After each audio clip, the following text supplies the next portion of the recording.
Welcome YouTubers, this is your boy Guru and I'm back with another video, and today I will talk about the light tanks.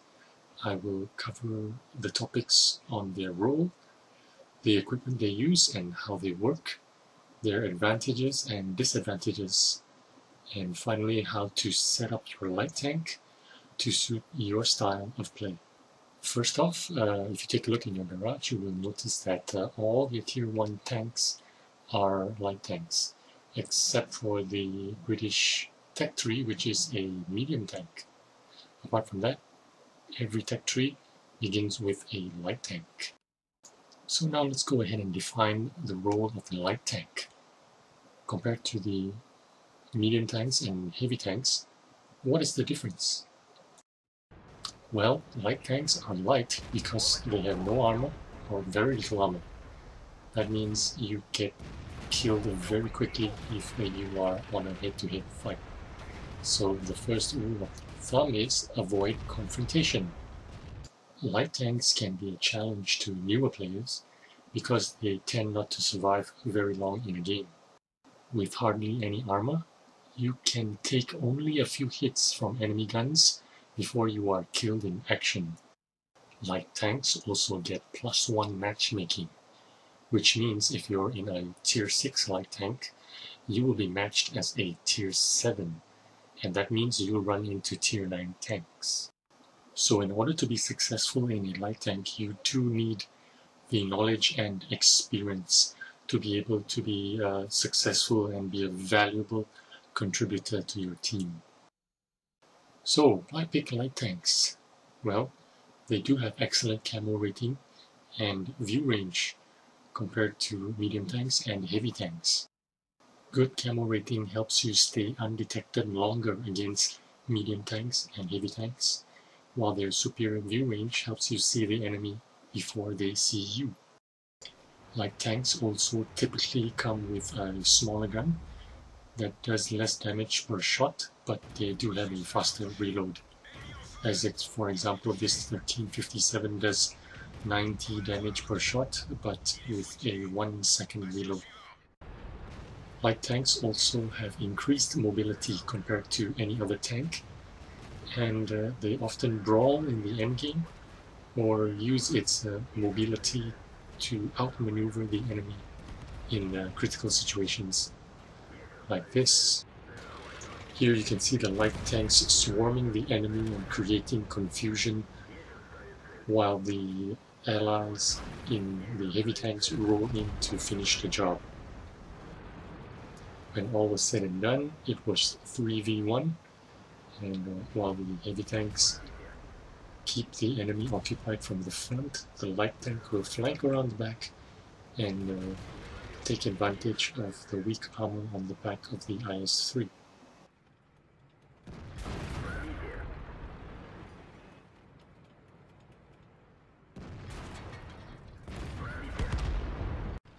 Alright, let's recap the light tank objectives. Number 1, provide intel for the team. And you do that by active spotting or passive spotting. So here's an example of active spotting, going up the ridge and coming back down. Provide the spots for the team, spot the enemy along the ridges, and duck back down to safety. In the active spotting mode, you are relying on your speed and mobility to keep you safe from being killed. Even when I take shots at the enemy, I do not stop and aim. I keep moving and shooting. This is so that I can avoid being sniped down. I won't be an easy target for the enemy. In contrast, passive spotting means sitting in the bush ahead of the team, spotting the enemy in the front while hoping for your backup tank destroyers and heavy tanks to focus fire and destroy the enemy tanks ahead. A passive scout sits in the bush and does not fire his gun. Instead, he marks the target with the T key and he calls upon the team to fire upon that target. Remember, hold your fire if you want to remain undetected. So remember, objective number 1, provide intel for your team. Whether you are active spotting or just passive spotting, you are invaluable. And number 2, support and back up your team. You can be a pest, a nuisance, a troublemaker, sit at the back and snipe when they're not looking at you. Always look for the opportunity to sneak in a few shots. Support your team, chip away at the enemy, and you will make a difference. In this situation, I am a tier 6 up against tier 8 tanks. Therefore, I am the least dangerous tank in the game. So while the enemy is not paying any attention to me, I am sneaking in a couple of shots here and there, contributing to the success of my team.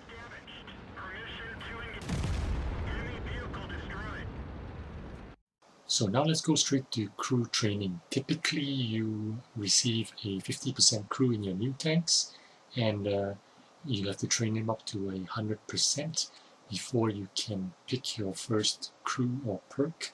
You can use gold or credits, 20,000 credits for 75% training, or 100 gold for 100% training, and you can pick your first skill after that. Roughly every 6 weeks there is a 50% discount on that, so keep your eye on it if you want to save costs. Once your crew is trained up to 100%, you can begin to pick your skills, and you should always pick out 6 cents for your commander, and for the rest of your crew, camouflage. Next, paint your tank with camouflage. You can do this with gold, which is permanent, or with credits that you can pay for weekly or monthly basis. I'm going to go ahead with a permanent gold and a weekly 5,000 credits for a non-permanent camouflage. So that's 50 gold and 5,000 credits. Again, keep an eye out for the 50% discounts every 6 weeks or so. Next are your minimum essentials of equipment for your light tank, and they are the camouflage net, the binocular telescope, and the toolbox. They are expensive, you need a lot of credits for them. I have them around, and I shall demount them from my other tanks and put them into this tank. The reason why I left them on other tanks is to show you the price of those equipment. Now if I bring it up, they are in my depot. They don't show a price, they only show a yellow tick which says I have it in my depot, so I just install it immediately. I can remove these 3 equipment, the toolbox, binoculars, and camouflage net, without paying any kind of penalty. You can move them around from tank to tank, so it's good to have a set of these minimum. Example, this permanent equipment, a vent, if I want to remove it, I need to pay 10 gold. So this is a more permanent equipment, and these are more temporary equipments which you can move around from tank to tank. Once again, every 6 weeks or so you can buy them at 50% discount, so keep an eye on them. So as your skill level increases and you collect more higher tier tanks, you will opt for more permanent equipment. And to do this exercise successfully, you need more credits. You need a lot of credits. And the only way for that to happen is with a premium account and some premium tanks. You can do it with a regular account, but it is very slow and sometimes kind of painful process. However, if you are an above average player, you will earn the credits and experience much quicker. The premium account and premium tanks help you speed up the process by at least 50%, and it is definitely worth the investment if you want to progress in a hurry. A competitive light tank setup looks like this. They often go for 3 of these 5 equipments: optics, vertical stabilizers, vents, gun lane drive, and rammers. Of course, you can only use 3 because you have only 3 slots. 90% of players will use a combination of these 5 products. In my aggressive scout, I like to run a rammer, vertical stabilizers, and optics. However, even more aggressive tanks like to swap out the optics for vents. On French light tanks, which are auto-loaders like the 1390 AMX, they can't take vertical stabilizers and rammers, so I go with the gun lane drive, vents, and optics. So here's a tip: make credits and save it for the sale periods. Stock up on equipment with the 50% sale. Anticipate what you need so you can buy them during the sale and keep them in your depot. If you have unused equipment, sell them before or after the sale, because during the sale periods, anything you sell loses its value by 50% as well.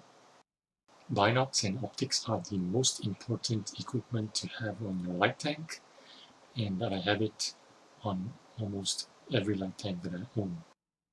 Binoculars give you a 25% increased view range over your standard view range.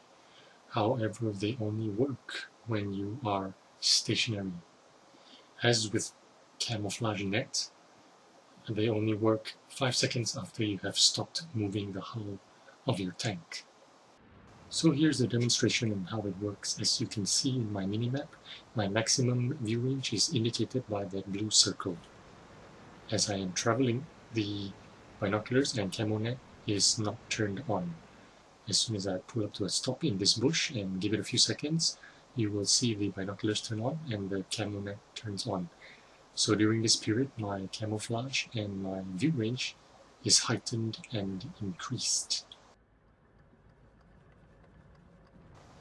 As soon as I begin to move and try to fight this guy here, I will immediately lose my view range and my camo rating. Coated optics gives you a 10% increased view range as opposed to the 25% of the binoculars. But with coated optics, it is switched on constantly. So if you're the kind of player that likes to move around, relocate, and enjoy active play, then this is the best option for you.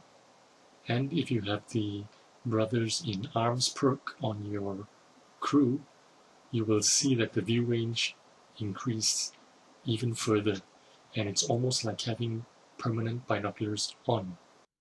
With that, let's recap the essentials for your light tanks. If you are a beginner, I would suggest you go for the binoculars, camouflage net, and a toolbox.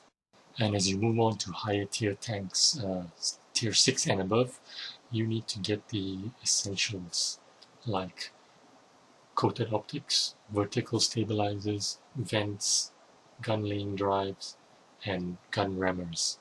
These you can buy on discounts every 6 weeks or so. There is a sale. Get them then at 50% discount.